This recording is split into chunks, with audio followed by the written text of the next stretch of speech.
So sorry, I really did not mean to take that much of a break after the 6-week summer fitness challenge.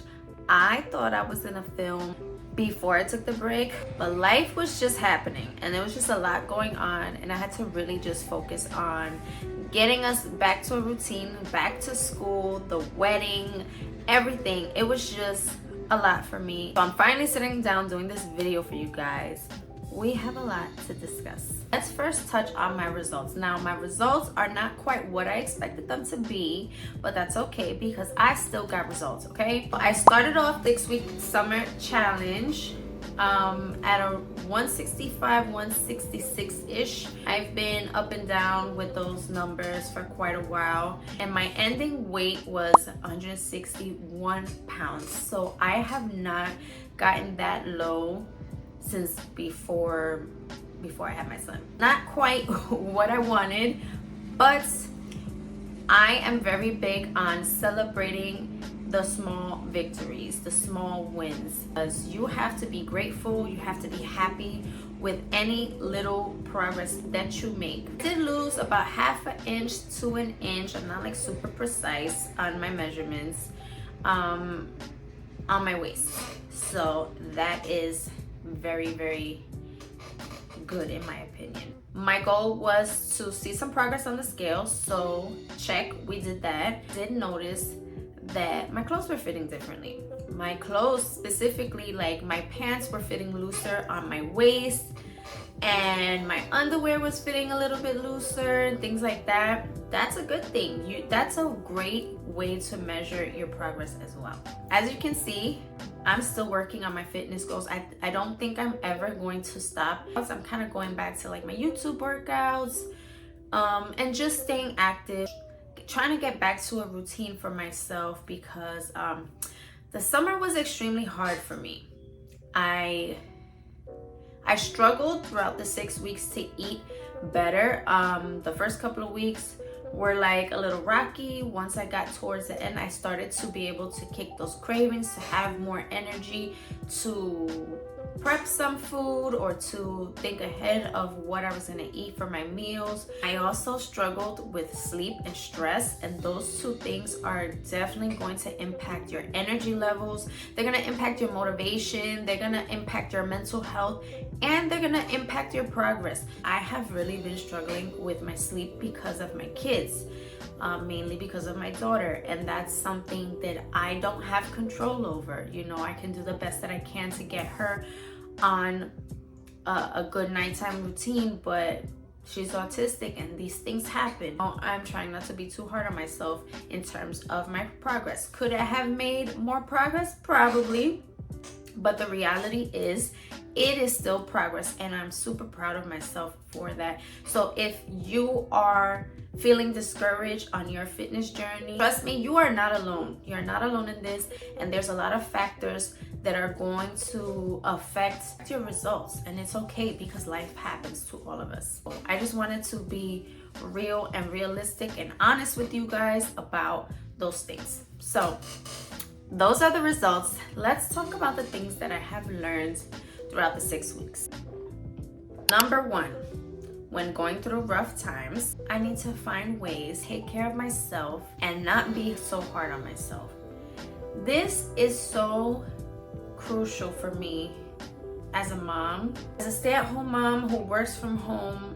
It's so important for me to pour into myself, to prioritize myself while also prioritizing my family. It's about being healthy in all aspects.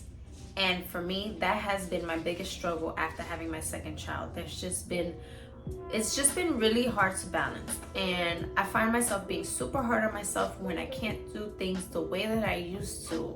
And that's okay. It's gonna look different in every season. It's gonna look different in whatever is going on in your life. We can't always do the same things. We're gonna have to constantly evolve and switch things up and adapt to the changes in our life. And I think it's important to kind of go with the flow and not be so rigid in your routine. It's okay to change things up. It's okay to adapt to what's happening in your life. It's okay to take a break if your body's telling you to take a break. It's okay to do less movement or to go for a walk instead of going to the gym. It's okay to switch things up. It's okay to just stretch if that's what your body needs, and or that's all you can do, and just stretch for the day. Then you're doing something. Number 2 is, if I plan ahead, I will do better.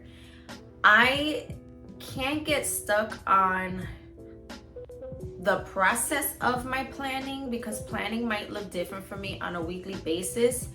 But planning my meals, or at least thinking about my meals for 2 or 3 days out of the week, and prepping that, because I can't do like a full week of meal prep, nor do I want to, especially if my husband is trying to have like food for when he goes to work and stuff like that. It's just too much for me to do. So, but I noticed that when I have some type of plan, whether I batch cook like a couple things and just leave it in the fridge, or when I write out things that I want to try for the week, I feel like I do a better job. When I get downstairs early in the morning, take out some meat from the freezer so that I can cook it later at night, or whatever it is, just thinking about those things ahead of time is going to be helpful to me for the week. Do I want to take it easy this week and just walk on my walking pad? Do I want to go for more walks outside? Do I want to hit the gym once or twice a week? It really just depends on what's going on with my state of mind, or the things that I am struggling with in terms of like my children. Take time and prioritize those things, but also think about, okay, how am I going to be productive and stay on track and still pour into myself? Number 3, if I can't work out, find a way to be more active with my kids. So let's say I didn't get good sleep. I'm struggling in the sleep department, or my kids are sick, or I'm sick, and just working out, like my typical workouts are just not going to happen this week. It's okay to just spend time with my kids, be active. Have dance parties, jump around with them, do the kids' workouts with them, because they love doing those, and sometimes I join in with them. I started doing that more with them, taking dance breaks while I'm cooking, or just little moments to share with them. They enjoy that so much, and I enjoy it a lot. I enjoy it, and I'm also being active with them, so that's something that I can do. Instead of saying, I feel too tired today, I still find a way. I'm finding ways to be more active, even with my kids. Number 4, the difference I feel in my clothes matters more than the number on the scale. And this is kind of like what I was touching on earlier, that I noticed that my pants are fitting me differently. They're looser on my waist. Number on the scale is not the end all be all. It's not the best metric to use when we're talking about our fitness journey, because it doesn't allow us to appreciate the journey and to acknowledge our efforts and to feel motivated and determined to keep going. But when you start feeling those changes, okay, I see you, girl, this is fitting me looser, so what I'm doing is working. I was doing this challenge not only to push myself, but also because I was gonna be in a wedding and I was gonna have my back exposed and my arms out, and just wearing something that I typically don't wear. And I felt so much more confident in my dress, and it was actually a little bit loose on me, I'm not gonna lie, And I had a lot of family members coming up to me, complimenting me on how good I looked, or how they see my progress, and they watch my videos because my family watches. They're on my Instagram stories. They're always I post a lot on my Instagram stories and Facebook stories and stuff like that. They see like all the things that I'm juggling, sharing my fitness journey while also sharing mom life and all these things. And a lot of people came up to me just like telling me how much they enjoyed watching my content, and just saying they're proud of me and they see how hard I'm working. And that felt so good to me. Not that I need anyone's validation, but it just validates the hard work that I'm putting in, because sometimes you look at yourself in the mirror and you don't realize the changes because you see yourself every single day. You don't notice your own progress. Sometimes it takes for other people to see like, wow, I definitely see a difference. And those are the things that matter to me more than what the scale is telling me. Number 5, I thrive when I have structure. This kind of ties into planning ahead, but in this instance, what I'm trying to say is like having that 6-week workout plan, that structure was really helpful. Don't get me wrong, doing random workouts or whatever you feel like doing that day counts, and it matters because you're getting your body moving. You're making it a priority to move your body daily, but you don't have a plan. And if you have specific goals that you're trying to meet, you do need some type of structure to track your progress, because you have a structured plan tailored for you and your body and your lifestyle. And I think that's so important to have. So I'm definitely taking that into consideration, continuing on in my fitness journey. Like, yeah, I'm going to do random YouTube workouts sometimes just for the sake of moving my body and getting stuff done, because I notice when I don't move my body, when I don't work out, I start losing my strength. I start losing motivation, and I also like start eating more unhealthy. And I want to be more healthy and not crave sugar and junk so much, because I feel like it's hard for me to control that. That's something that I've struggled with all my life. So I noticed that I feel stronger when I have structure, because I'm tracking my progress. I'm progressively overloading when it comes to my workouts. That means I'm able to increase weight because I feel like, wow, this is super easy for me. So let me go up next week. Okay, what did I do last week? Now I can do a little bit more this week. And that's just how I went about the 6 weeks. Lastly, being stronger and healthier is way more important than what the number on the scale tells me. This basically ties into what I said earlier about the scale. I'm not saying throw away your scale. If your scale is triggering to you, then by all means, do what you gotta do. But me personally, I like to use the scale. And for a while in the beginning of my postpartum fitness journey, I was triggered by the scale. I was getting frustrated, but it's all about your mindset changes.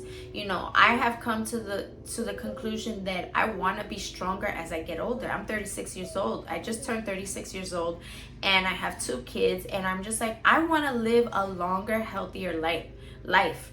I wasn't raised to be active, to be interested in sports, to be interested in working out or taking care of myself. I wasn't taught to eat healthy or anything like that, or encouraged to eat healthy, or encouraged to be active. That's not a part of my lifestyle that I lived as a child.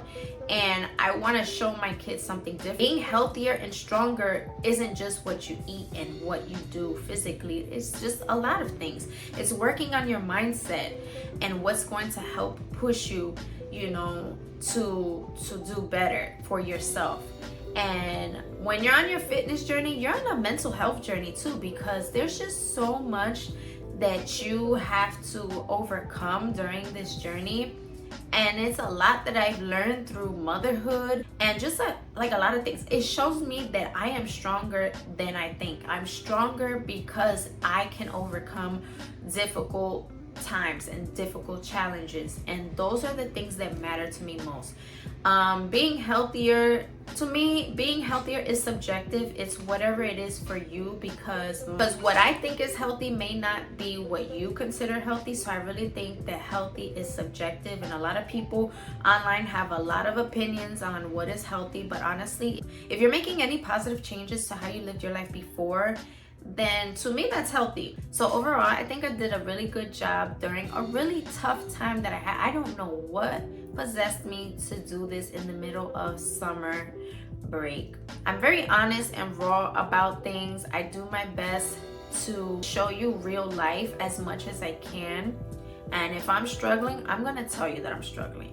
But I'm proud of myself either way, and I hope that if you joined the challenge with me, whether you followed the workout routine or not, I hope that you had a similar experience. I hope that you feel stronger mentally and physically. I hope that you find things that work for yourself. I hope that you are encouraged and inspired by the things that I share in my personal life.